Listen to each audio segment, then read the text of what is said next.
Our first speaker of the night has many fans. She is a contemporary artist, working with private clients, interior designers, and many select brands. Her work has been featured throughout numerous publications, including Martha Stewart Living, Style at Home, Rue Magazine, House and Home, The Guardian, The Globe and Mail, CBC News, and on and on. She is currently showing at the Fig House in LA. She's just released her first line of rugs with the Burritt Brothers. I don't know if they're out yet. There's a party. I got an email, not sure.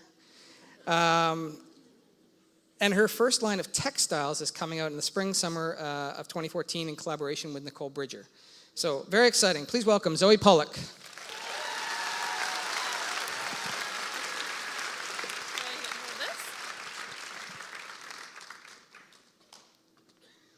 Hi. When I was 17 years old, I took my mom to her first concert. And halfway through the grand finale, I look over, and my mom has her hands in the air, and there's tears streaming down her face. And I realized at that point that art has the capacity to draw out in you experiences and feelings that you already have. When I was 18 years old, I went to Europe for the first time, and I had no idea who Rothko was. And I stepped into the Tate Modern, and I immediately started crying. And I realized two things at this time.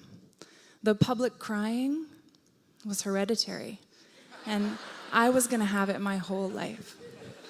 And the second thing I realized was that Rothko was trying to mess you up all the way from the beginning. The more I learned about this man, he wanted you to take you out of your body, and through painting, he wanted to have you transcend your body and actually experience painting through, spiritual and emotional, have those kinds of experiences. And he went on to become a great influence of mine. This is my first studio. You can't smell it, but it smelled like mouse pee. And I was 25 years old, and I had a baby right out of university. So I graduated art school, and we're living in this tiny house in White Rock, and I have this tiny studio behind my house. And I used to put the baby to sleep, and then I'd poke it to make sure that it was sleeping. And I'd put the baby monitor on, and I'd run out to my studio, and I was completely set free. I was able to make work that was meaningful to me. And I developed this body of work, and then I realized, I have to sell it. So I got on the internet, as you do in the suburbs, and I get on the internet and I submit my work to 125 designers, bloggers. If you were on the internet and even remotely related to home decor in 2007, I emailed you. I got featured on Design Sponge, which is Grace Bonney's awesome blog based in Brooklyn. And she featured my work, and I sold 23 paintings in 3 days. Our house was like FedEx. It was the best. And we started shipping work all over the world. I realized two things. One, there's a market for my work. There was a way to move stuff from the studio out to people's homes, and that I would go on to have relationships with my clients. This is my secret boyfriend. Seth has been with me from the beginning. Seth was the first person who taught me the word entrepreneur, and Seth has given words to suspicions and feelings that I've had around ways to market my work and how I should treat my customers. This is my secret girlfriend. This is Kelly Wersler, and Kelly Wersler has taught me two things. Kelly has shown me that it's possible to have a career that's multifaceted, that's deep, and that's also vast. The second thing that Kelly Wersler has taught me is to, at all times, maintain your sense of style and aesthetic integrity. These are two of my idols, MIA and Banksy. What I like about them is that they're risk takers. They use various mediums, not just one, and they are not afraid to take political content that they care about, and advocate for people who don't have a larger voice.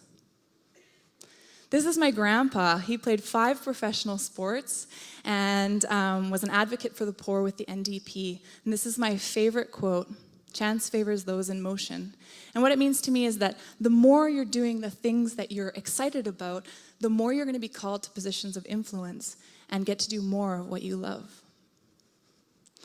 One of the things I love is making spaces come alive. And so this is a collaboration that I did with Lululemon. And what I did was I curated 11 shows of emerging talent in Vancouver and gave more visibility to their work by using that space. Not very many people know that the Four Seasons Hotel has an artist in residency program. And so every weekend they invite an artist down. And this is me. I got to set up all my paintings and pretend to paint all weekend and talk to fancy clients, which I love, and pet small dogs. This was a photo from my last solo show at my friend Noah's space in Gastown. This was the first sculpture that I ever made, and it's made out of plywood. And so it was my first exploration into this medium. And there's also some plywood pieces on the back wall there. And everything in the show was derived from the shapes and colors that came out of this sculpture. Every year, my husband and I host a dinner for my collectors. It's called the Collectors Dinner. And the first year, it was 12 of us in my studio eating cold spaghetti and drinking boxed wine. And this is 4 years later, last year. This is where we hosted 36 designers and clients. And we all eat in celebration and gratitude together. So it's crazy. It still blows my mind that people let me into their homes and let my work permanently go on to live in their homes. And what is most amazing about this, as I reflect on it, is that when you make something, it can then go on to be the thing that brings you into relationship with other people. This is a painting called Over Oceans. I made this painting a couple years ago. It's gone on to be sold and lives in a client's home.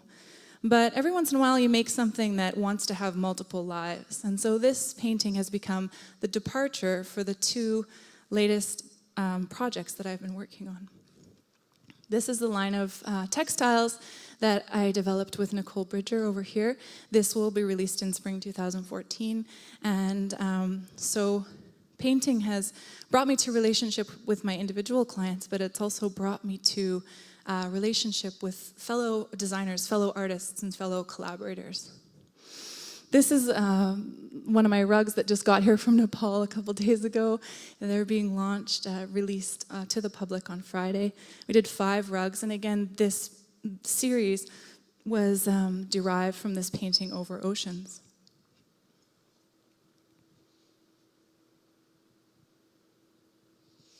This is not Banksy, but yes, this is someone copying my work. This was sent to my iPhone last week. It's a complete stranger making paintings on Robson Street, copied off of mine. So you really never know where your work is going to end up. Thank you.